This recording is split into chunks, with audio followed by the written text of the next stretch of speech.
मैं अब विदा होता हूँ। मेरी दोस्त, मैं अब विदा होता हूँ। मैंने एक कविता लिखनी चाहिए थी जिसे तू सारी उम्र पढ़ती रह सके।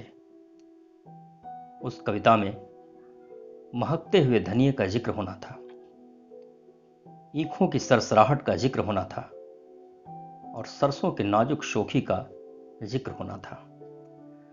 उस कविता में पेड़ों से टपकती धूंध और बाल्टी में दुहे दूध पर गाती झागों का जिक्र होना था।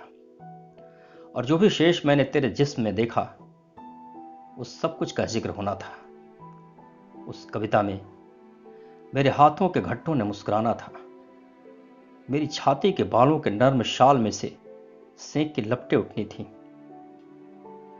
उस कविता में तेरे लिए, मेरे लिए और जिंदगी के सारे रिश्तों के लिए बहुत कुछ होना था मेरे दोस्त।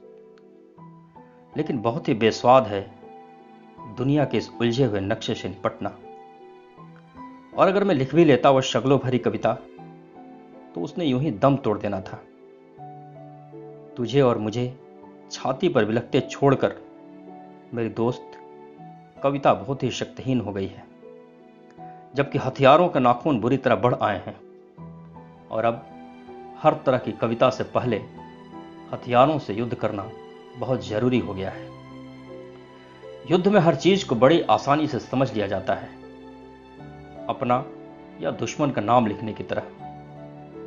और इस हालत में मेरे चुंबन के लिए बढ़े हुए होठों की गोलाई को धरती के आकार की उपमा या तेरी कमर की लहरन को सागर के सांस लेने की तुलना देना बहुत हास्यास्पद सा लगना था। सो मैंने ऐसा कुछ नहीं किया। तुझे तेरी मेरे आंगन में बच्चे खिला सकने की ख्वाहिश को और युद्ध की समुचता को एक ही कतार में खड़ा करना तेरे लिए संभव नहीं हुआ और मैं अब विदा होता हूं।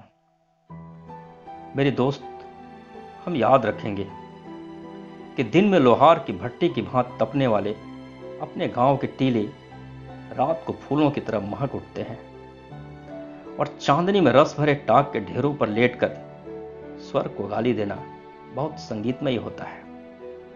हाँ, यह हमें याद रखना पड़ेगा, क्योंकि जब दिल के जेबों में कुछ नहीं होता, याद करना बहुत ही सुखदाई लगता है।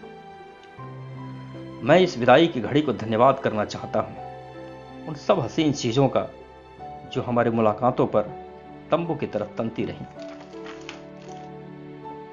और उन आम जगहों का जो हमारे मिलने पर हसीन हो गई।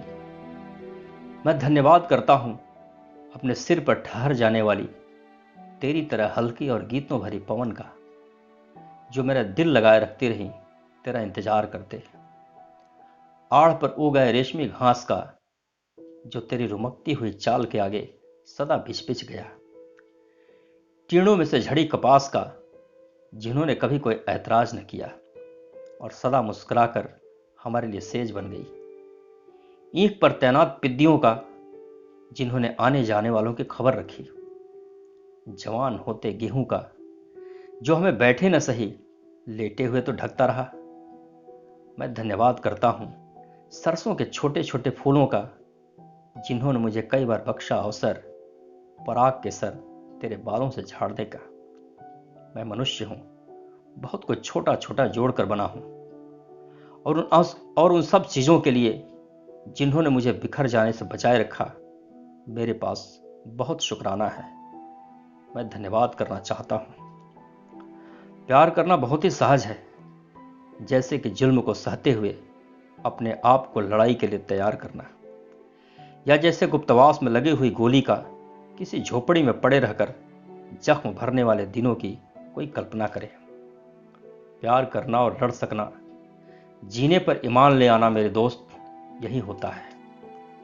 धूप की तरह धरती पर खिल जाना और फिर आलिंगन में सिमट जाना, बारूद की तरह भड़क उठना और चारों दिशाओं में गूंज जाना। जीने का यही सलीका होता है।